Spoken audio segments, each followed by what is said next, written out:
Hello, நான் பிரீத்தி. Hello guys, என் பேர் சஞ்சய். நான் கேந்தோ யூனிவர்சிட்டி ஆஃப் மெடிசன் அண்ட் ஃபார்மசியில் செகண்ட் இயர் மெடிசன் படிச்சிட்ருக்கேன். நான் கேந்தோ யூனிவர்சிட்டியில் செகண்ட் இயர் படிக்கிறேன்.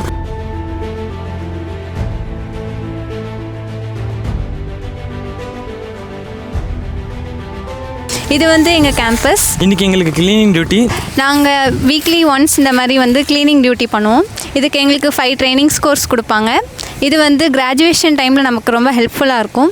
நாங்கள் கேம்பஸ் க்ளீன் பண்ணுறதுக்காக வந்திருக்கோம். அண்ட் ஆல்சோ இது நம்ம ஃபஸ்ட் இயர் செகண்ட் செம்லேருந்து தேர்ட் இயர் எண்ட் வரைக்கும் பண்ணுவோம்.